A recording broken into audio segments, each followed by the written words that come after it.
Oh, my God. I didn't realize. I thought you said you're out of my iPad. Come on in, man. Hey. Can I get you some tea or water or anything? Oh, I love that. Why don't we have some tea? Tea? Sure. I'm working with a friend right now to build this urban garden for like $0. Hey, bring up. Take it easy. Sit. Come on. Up on the bed. Let's get on the bed. Where's your boat? The story of the hammock was here, but I used to have a bed where the workshop is now. So the workshop is something I finished like 2 days ago. Like, I don't think if I ended up becoming solely like someone who works with plants, I don't think I'll ever mourn and be like, oh no, I had a career in movies or something like that. I don't think I'll be thinking like that at all. I feel like I'm much happier if I'm working, and I've never been one to say like, oh, this is beneath me or this isn't like what I'm meant to do. Because I've always learned that it is through those things that at first you might think aren't something you're meant to do. You never know, like, you may end up making something you thought wasn't your thing.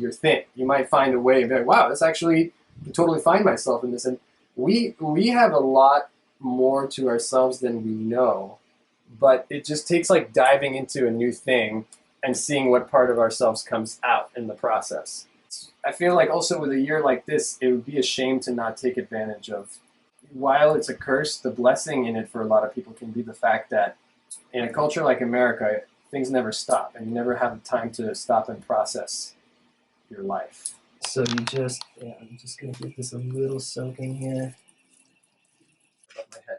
So I like discovered this literally the week before, and I told myself, you know what? This is something that works with my sense of design, and because I've been working with bonsai, like a lot of like the same design principles work. So I was like, you know what? I'm gonna like focus on this kind of work more. I got hit up by this old production design buddy of mine, and he's like, hey, I know you've been working with plants a lot recently. Like, would you have the skills and be able to like do personal like weekly flower arrangements for this like billionaire who lives in the Hollywood Hills? When came like the interview time, and basically the thing is like the previous florist was charging him $1,100 a week, and it's a half-day job. I mean, for me at least, because I'll go to the flower market, and then I'll take that stuff there, and in their garage, I'll set up a little workshop and a tarp and just cut it, and it's for like 9 different arrangements in the house. Head butler guy who was like taking me around was like really liking it. So the second week, I remember going there, and like I've never made like a flower arrangement professionally in my life, not once.